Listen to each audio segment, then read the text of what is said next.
Kumusta mga brad? Sa ngayon nga po, trending na trending talaga yung brand na Honda. Kahit saan nga po dito sa atin, pinag-uusapan talaga siya. Yun nga po ay dahil sa kanilang pinakabagong underbone na napakadami nga pong gustong kumuha. Isa na nga po ako doon.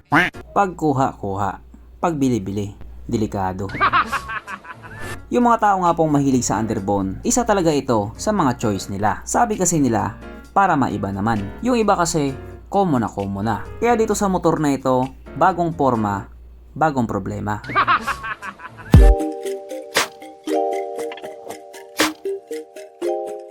Pero syempre bago tayo magpatuloy, kung bago ka pa lamang napadpad dito sa aking walang kwentang channel, huwag ka na mag-subscribe. So yun na nga, yung mga tao nga pong mahilig sa underbone, marami na silang choices. Pero yung mga tao namang mahilig sa mga retro classic scooter, sa ngayon mukhang kaunti pa lang yung choices nila. I mean, hindi naman sa kaunting-kaunti, pero kasi yung mga taong loyal sa Honda, may hinihintay at hihintayin sila. Yung iba matagal na, tapos yung iba naman mga bagong labas pa lang. Kaya kung sakaling mapagbigyan na dalhin dito sa Pilipinas, panigurado panalo sila. At isa nga po sa pinakabagong modern retro classic ni Honda ngayon, walang iba kundi itong gwapong-gwapong Honda Stylo 160. Kung looks na ang pag-uusapan, panalong-panalo talaga. Napaka-premium nga po ng datingan niya. Pero kung mapapansin nga po natin, marami din po siyang kamuka. Yung design kasi niya, parang Italian style talaga. Sa bagay, di natin alam kung Italiano nga talaga nag-design yan.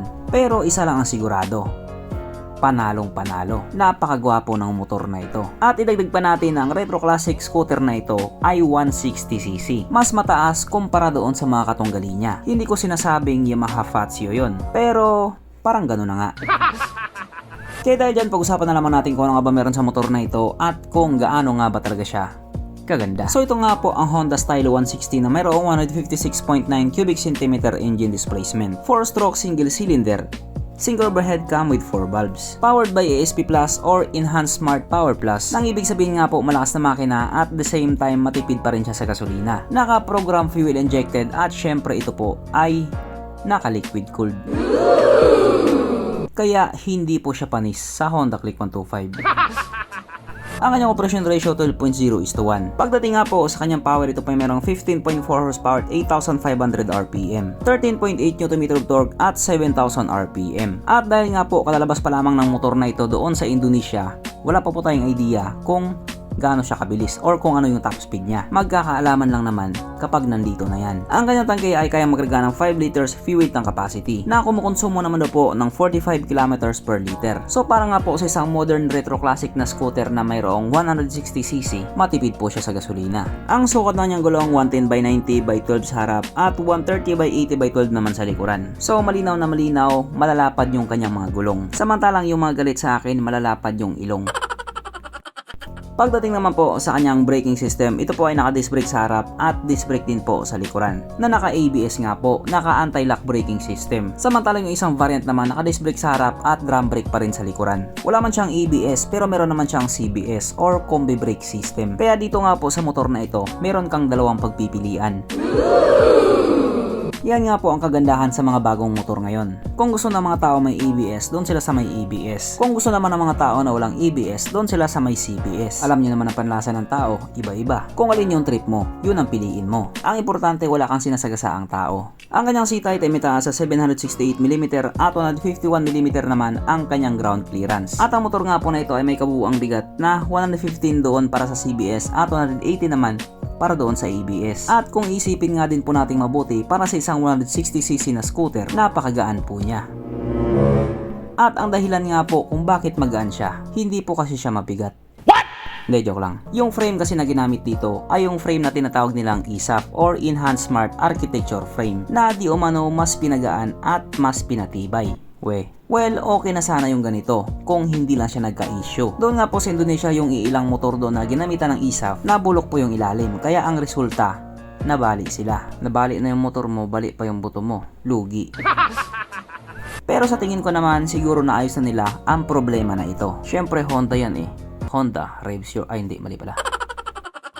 Mapunta naman po tayo sa iba pa niya mga features. So ang mga ilaw nga po sa motor na ito, naka full LED na po. At speaking nga po sa ilaw niya, marami talaga siyang kapareha. Ganyan na ganyan nga din po yung forma. Maski nga yung signal light niya, may kapareha din. Pero kahit ganun nga po, wala pa din akong pake. wala naman akong pambili. Ang kanyang gauge panel nga po, syempre naka full digital din. At kung titignan nyo nga po mabuti, may hawig din po siya sa Aerox. Konti lang naman, konti lang. At present nga din po sa motor na ito ang walang kamatayang ISS or Idling Stop System. So sa 52,000 pagkakataon nga po, uulitin ko na naman to.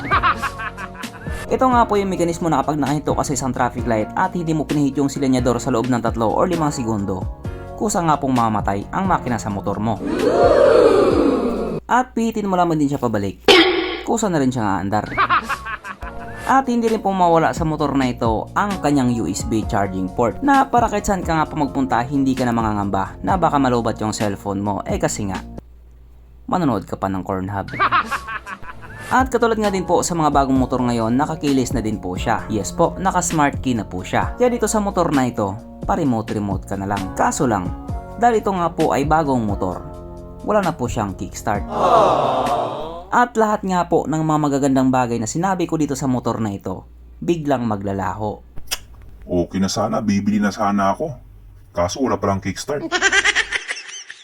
Yan nga po ang palaging sinasabi ng mga taong walang pambili. Pero dito, panigurado bibilhin mo to. Sapagkat nandito na nga po tayo sa exciting na part, ang kanyang mga suspension. So sa harapang bahagi nga po ito ay ginamitan ng telescopic fork. At sa likod naman ito po ay gumagamit ng single shock absorber na ayon nga po sa mga taong nakagamit sa motor na ito, maganda ang bounce.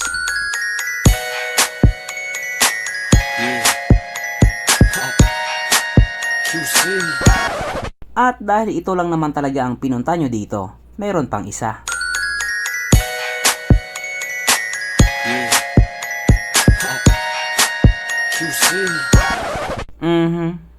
Panigurado, wala na namang nalungkot. At dahil wala nga po nalungkot, alamin na po natin kung present nga ba sa motor na ito yung tatlong pinaka-importanting features. So, una na nga po dito ang kanyang lagayan ng istalyon at kitang-kita naman mga brad. Meron siyang ganon. Meron siyang lagayan ng istalyon. Pangalawa, meron din po siyang sabitan ng pulutan. At oras na nga po para sa ating Red Horse check ang pinaka-importanting feature sa isang motor. At ayon nga po sa aking masusing pag-aanalisa, ang motor na ito ay kayang magkarga ng 2 kahong Red Horse.